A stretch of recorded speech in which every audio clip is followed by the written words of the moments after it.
नमस्कार दोस्तों, 8 PM में आपका स्वागत है। मैं हूं आपका दोस्त धर्मेंद्र कवारे। चूँकि आज आप और हम बात कर रहे हैं, लेकिन इसका सीधा सीधा मतलब ये है, अगर आप मुझे सुन पा रहे हैं तो आपके घर में या आपके ऑफिस में वाईफाई कनेक्शन है, क्योंकि इंटरनेट सेवाएं 17 ज़िलों में हरियाणा सरकार ने बंद कर दी है। और इसके पीछे तरह तरह के कारण बताए जा रहे हैं कि सुरक्षा कारण एक अहम मुद्दा है, लेकिन सच्चाई ये है कि हरियाणा में जो किसान आंदोलन का दोबारा से एक भयंकर जुड़ाव जो हुआ है, वो सबसे बड़ा कारण है।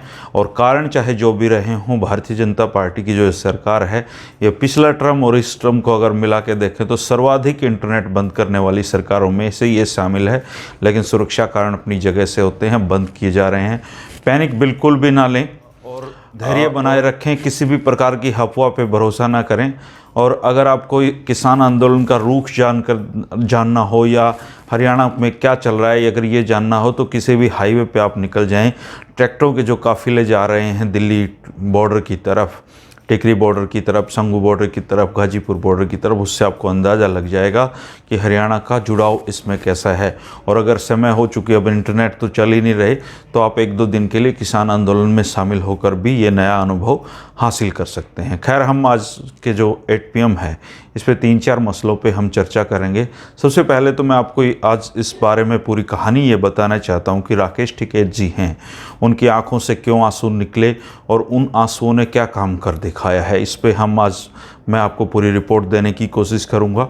इसके अलावा मुजफ्फरनगर में बाल्यान गोत्र की जो बड़ी महापंचायत है, उसके जो परिणाम है, उस पे जो असर इसका आंदोलन का होगा, उस पे हम चर्चा करेंगे। और हम चर्चा करेंगे हरियाणा का इस आंदोलन में जुड़ाव और अब क्या रणनीति हरियाणा के लोगों की रहने वाली है। सबसे पहले बात करते हैं नरेश टिकैत जी की। देखिए दोस्तों, गाजीपुर जो बॉर्डर है, उस पर नरेश टिकैत शुरुआत से ही सक्रिय हो गए थे और एक बड़े राष्ट्रीय किसान नेता के तौर पे उनका उभार भारत की मीडिया ने किया। इसका सबसे बड़ा कारण ये था कि जिस मीडिया को बाकी लोग गोदी मीडिया कहकर उनका अपमान कर रहे थे, उनका तिरस्कार कर रहे थे, हालांकि वो इसी लायक हैं, लेकिन उस मीडिया को टिकैत ने कभी निराश नहीं किया। जो भी उनके सामने गया, जो भी कैमरा लेकर और आईडी लेकर उनके सामने पहुंचा, चाहे वो छोटा चैनल हो, चाहे बड़ा चैनल हो, चाहे ऐसा भी चैनल हो जो सारा दिन किसानों के खिलाफ एजेंडा चलाते हैं, राकेश टिकैत ने किसी को भी निराश नहीं किया। राकेश टिकैत का स्पष्ट मत था कि ये जो भी हैं, जैसे भी हैं, दिखाना तो इन्हीं को है, जितना भी दिखाएंगे यही दिखाएंगे। इसलिए वो शुरुआत से ही गोदी मीडिया की पहली पसंद बन गए थे। उन्होंने उनके बाइट्स को अपने तरीके से इस्तेमाल किया, थोड़ा दिखाया, ज़्यादा दिखाया, ये एक अलग इशू है। लेकिन इस पूरे किसान आंदोलन में राकेश टिकैत एक बहुत बड़े किसान नेता के रूप में जम गए और सर्वाधिक ट्रेंड वाले नेता वो थे। अब गाजीपुर जो बॉर्डर है, उसमें धरना जमाए हुए 2-3 मुख्य जो ग्रुप थे, VM सिंह का ग्रुप था, भानु सिंह का ग्रुप था, वो राकेश टिकैत जी का ग्रुप था। लेकिन ये एक धरातल की सच्चाई ये है कि राकेश टिकैत का जो शुरुआत से ही जो फोकस था, वो भीड़ अपने साथ ज़्यादा जुटाने के बजाय मीडिया से ज़्यादा बातचीत करने पे रहता था। वो उस मीडिया की ताकत को समझते थे, इसलिए वो अपना पूरा फोकस उन्होंने मीडिया पे रखा और किसान आंदोलन के हर अपडेट को मीडिया में वो देते रहे, बातचीत करते रहे। क्योंकि बाकी किसान नेताओं के पास जाने की हिम्मत इन चैनल वालों की होती नहीं थी, तो वो राकेश टिकैत के पास ही जाते थे और राकेश टिकैत उनको कभी निराश नहीं करते थे। अब जब 2-3 ग्रुप ने धरना लाल किला प्रकरण पे हटाने का फैसला किया, तो वहाँ पे अकेले केवल राकेश टिकैत की भारतीय किसान यूनियन के लोग बच गए, जो संख्याबल की हाजिरी की दृष्टि से बहुत कम थे। और गाजीपुर बॉर्डर पे एक तरीके से ऐसा लगने लगा था कि इस धरने को आसानी से उठाया जा सकता है। योगी आदित्यनाथ जी ने इसे एक मौका समझा और इस मौके को लपकते हुए उन्होंने वहाँ पे बड़ी पैमाने पे फोर्सेस तैनात कर दी और इस बिजली पानी काटते हुए इस बात की पूरी तैयारी कर दी कि यहाँ से धरना उठाया जाएगा।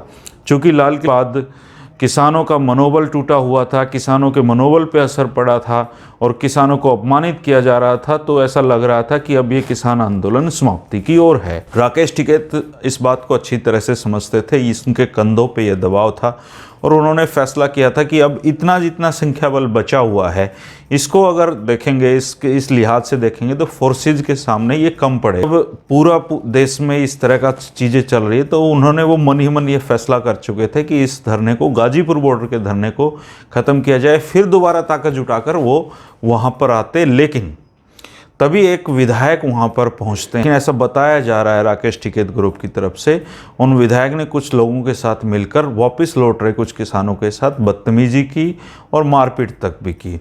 ये सूचना जब राकेश टिकैत के पास पहुँची तो राकेश टिकैत मंदिर से भर गए। उनको लगा कि जो किसानों का संघर्ष है, अगर उसका परिणाम ये मिलना है तो फिर धरने पे क्यों ना डटा जाए। और वो बात करते हुए उनके जो भावुकता है बाहर निकल कर आई और वो फपक के रो पड़े। जब वो फपक कर रोए तो एक बहुत बड़ा देश में एक ऐसा धड़ा है जो ये चाहता था कि राकेश टिकैत, जिनकी आंखों में चुभने लगे थे क्योंकि वो मीडिया में चर्चा का विषय थे और उनके जो बयान थे, खासकर जो बक्कल उतारने वाला बयान था, उसके बाद वो सबकी आंखों में उनकी चुभ रहे थे जो किसानों का समर्थन नहीं करते। उन लोगों ने उस वीडियो को काटा और रोने वाले वीडियो को काटा और एक मीम्स कई तरह के बनाए कि राकेश टिकैत खुद को ताकतवर समझता था, आज योगी की पुलिस को देखकर फपक के रो रहा है। और उसको बहुत भारी संख्या में स्प्रेड किया गया, बहुत फैलाया गया। जो काम किसान आंदोलन से जुड़ी हुई आईटी सेल या किसानों से जुड़े समर्थन करने वाले लोग कभी नहीं कर सकते थे, वो काम उन लोगों ने कर दिया जो राकेश टिकैत को नहीं चाहते थे, जो किसान आंदोलन को नहीं चाहते थे। और जब व्हाट्सएप पे वो मीम्स पहुँचे और राकेश टिकैत को रोता हुआ लोगों ने देखा तो किसानों का ज़मीर एकदम से जाग उठा, सबकी आंखों में आंसू निकल पड़े और जो जहाँ था वो गाजीपुर बॉर्डर की तरफ चल पड़ा। हरियाणा में, उत्तर प्रदेश में आपने देखा होगा, उसको मुझे बताने की ज़रूरत नहीं है, लेकिन आपने देखा होगा कि कितनी विशाल संख्या में रातों को लोग गाजीपुर बॉर्डर पर चले गए। और इस पूरे एक एपिसोड ने, इस पूरी एक घटना ने किसान आंदोलन का पूरा चेहरा, चरित्र बदल कर रख दिया है। और गाजीपुर बॉर्डर पर धरना पहले से कहीं गुना बड़ा हो गया है और उसको देखते हुए पुलिस को भी पीछे हटना पड़ा है। और जो लाल किला प्रकरण के बाद किसानों के हौसले टूटे हुए थे, वो राकेश टिकैत की आंसुओं ने, राकेश टिकैत की भावुकता ने, राकेश टिकैत के दर्द ने उसको मजबूत करने का काम कर दिया है। और राकेश टिकैत ने एक किस्म से इस आंदोलन को नई जान फूंक दी है और राकेश टिकैत किसानों के बहुत बड़े नेता के रूप में अब उनका उभार हो गया है।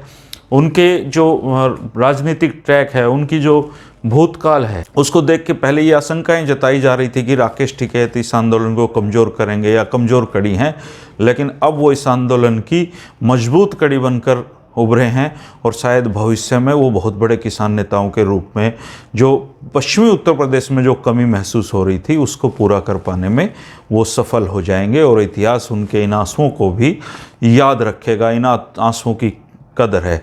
हालांकि ऐसा भारतीय समाज में कहा जाता है कि कोई पुरुष रहता है तो लोग कहते हैं क्यों लड़कियों की तरह रो रहा है। मैं एक वीडियो और आप कल 11 बजे देख सकते हैं कि राकेश टिकैत से पहले देश और दुनिया के कितने बड़े बड़े नेताओं की आंखों में आंसू निकले हैं। इस पे मैंने एक अलग से एक वीडियो बनाया है, कल 11 बजे आपको मिल जाएगा। क्या कारण होता है कि पुरुषों की आंखों में आंसू आते हैं, क्यों रो पड़ते हैं, इसके पीछे पूरा एक साइंस है। उस वीडियो को आप कल 11 बजे देख सकते हैं। तो ये जो राकेश टिकैत के जो आंसू हैं, ये पूरे दुनिया में देखे गए और भारत में देखे गए, और भारत में भी खासकर उत्तर प्रदेश, हरियाणा और पंजाब में एक भावनाओं का जन सैलाब उमड़ पड़ा है। और इस जन सैलाब ने किसान आंदोलन में नई जान फूंकने का काम किया है। अब सबसे महत्वपूर्ण बात यह है कि दोस्तों, इंटरनेट बंद हो गया है काफ़ी ज़िलों में, तो अफवाहों पर विश्वास ना करें। अगर आप किसान एकता मोर्चा के, जो संयुक्त किसान मोर्चा का फेसबुक पेज है, वहाँ पे ऑथेंटिक जानकारी जाकर देख सकते हैं, या फिर आप खुद बॉर्डर पे जाके देखिए। किसी भी तरह की अफवाहों पे बिल्कुल भरोसा ना करें। दोनों तरफ से अलग अलग तरह की अफवाहें चलेंगी और ये अफवाहें पूरे उसको नुकसान करती हैं। अब जो हरियाणा में टोल प्लाजा को एक किस्म से दोबारा शुरू करवाने की जो तैयारी थी, उनको भी झटका लग गया है। अब बात करते हैं, मुजफ्फरनगर में बाल्यान गोत्र की पंचायत हुई है। जैसे सोरान खाप 84 हरियाणा में एक बहुत बड़ी खाप पंचायत है, इसी तरह सिंदोलिया खाप 84 भी एक पंचायत है। ऐसे ही बाल्यान गोत्र के 84 गांव हैं और जो राकेश टिकैत हैं वो बाल्यान गोत्र के ही हैं और टिकैत उनको दी हुई एक उपाधि है।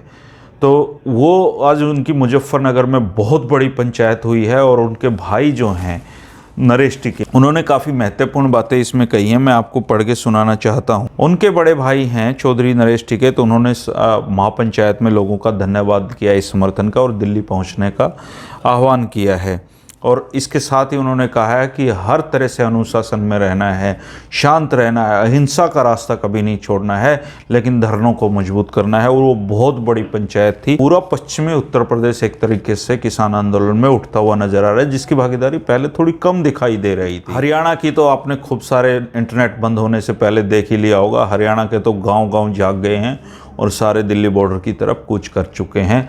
और हरियाणा ने एक दोबारा से इस आंदोलन को बहुत मजबूत करने का काम किया है। इसको लेके एक महत्वपूर्ण मीटिंग रोहतक में हुई है खाप पंचायतों की। सोमवीर सांगवान जो दादरी के विधायक हैं, जो चेयरमैन ही त्याग चुके हैं, सरकार से समर्थन ले चुके हैं, उन्होंने इसकी खाप पंचायतों की अगुवाई की थी। और उसका छोटा सा एक वीडियो आप जरूर देख लें कि उनका इस बारे में क्या कहना है। सरकार की जो मंशा थी, किसान को भगोड़ा घोषित कर दिया, तंबू उठा के चले गए। किसान को देशद्रोही घोषित कर दिया कि वो लोकतंत्र का हनन कर दिया, झंडा फहरा दिया। किसान देशभक्त था, देशभक्त है, और इससे बड़ा देशभक्त कोई हो नहीं सकता। तो 85% जनता अपना पेट खुद पाल करती है, सेल्फ इंडिपेंडेंट, अपने रोजगार से औरों को भी व्यवस्था करती है। और ये हमारा देश यूएन अमेरिका नहीं है, ये कृषि प्रधान देश है। यहाँ कृषि प्रधान होने के नाते 2-3 काम किसान ने जो कर दिया जो आज तक किसी ने नहीं किया। ये तीनों काले कानूनों को रोकने का काम तो था विपक्ष का। लोकसभा और राज्यसभा में प्रस्ताव नहीं पास होने देना चाहिए था, लेकिन उस कमजोरी का फायदा उठाया मोदी जी सरकार ने। पिछले दरवाजे कोरोना के दौरान काले कानून लाए। उस काले कानूनों को रोकने के लिए लोकतंत्र को ख़त्म करने का काम किया मोदी जी की सरकार ने, और लोकतंत्र को बचाने का काम करा हिंदुस्तान के किसान भाइयों ने इतिहास लिख दिया। दूसरी, किसान भाइयों ने एक काम और कर दिया जो किसी से भी नहीं हुआ आज तक इतिहास में। तमाम जाति पाति को ख़त्म करके एक ही कर दिया कि हम सब किसान हैं, पूरा हिंदुस्तान एक है। कोई मजहब धर्म नहीं, कोई सिख मुस्लिम सब ईसाई पारसी सब एक हैं, बौद्ध सबको साथ लेके ये किसान भाइयों ने कर दिया। और मैं एक बात आपको और बताना चाहता हूँ जो कर दिया कि आने वाले टाइम के अंदर ये भी साबित कर दिया कि इस देश के अंदर राज वहीं करेगा जो किसान का आशीर्वाद मिलेगा, किसान का सहयोग मिलेगा। किसान को नाराज़ करके, किसान का शोषण करके इस देश के अंदर कोई भी आगे राज में नहीं सकता। ये भी किसान भाइयों ने जागृति पैदा करता हूँ कि जितने भी भाई राजनीति करने वाले हैं, मेरे तो उनसे भी प्रार्थना है। हमने सबसे पहले 4 महीने से इस्तीफा दिया, सरकार से समर्थन वापस दिया। तो दूसरे भाई राजनीतिक पार्टी वाले हैं जो नेतागिरी करते हैं, मैं तो उनसे प्रार्थना है कि अभी भी बेखत है कि भाइयों के साथ लगे, किसान को बचाने अपना योगदान दें, इस किसानी को बचाने में योगदान दें, इस लोकतंत्र को बचाने अपना योगदान दें।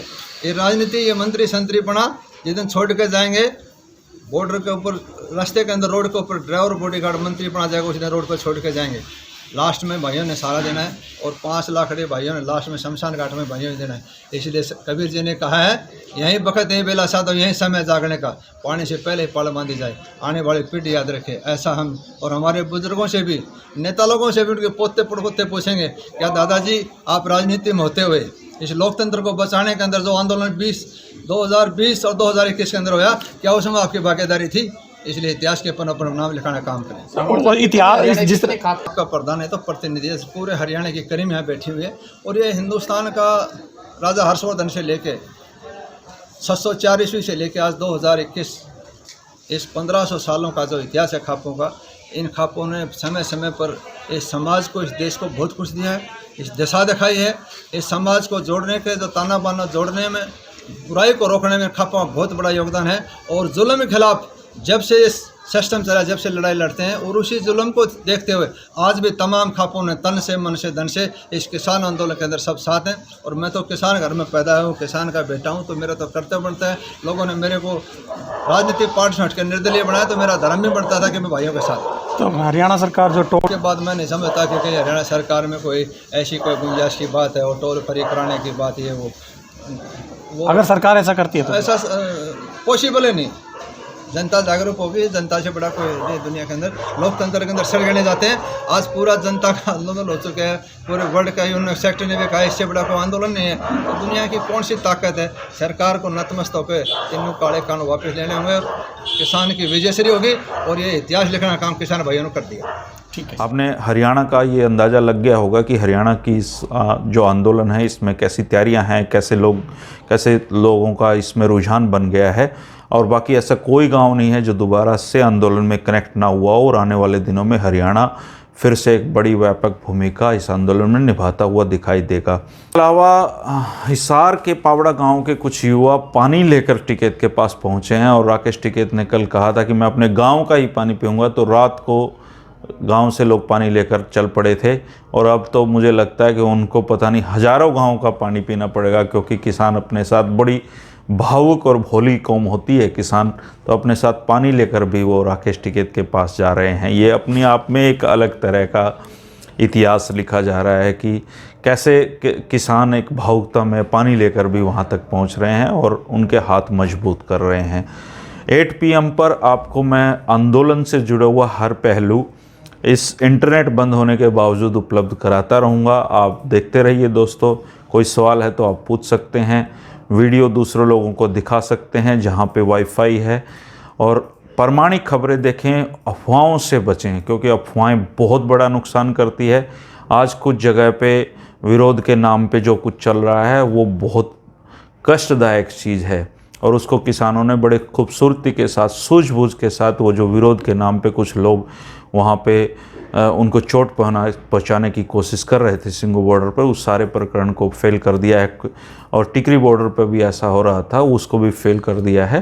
तो किसान अब समझदार हो गए हैं। लाल किला प्रकरण की घटना के बाद समझदारी से काम किसान ले रहे हैं। सरकार भी सूझबूझ और समझदारी से काम ले रही है। और गाजीपुर बॉर्डर के बाद जो प्रकरण है, इसके बाद तो सरकार अब बातचीत का रास्ता दोबारा से ही आना पड़ेगा।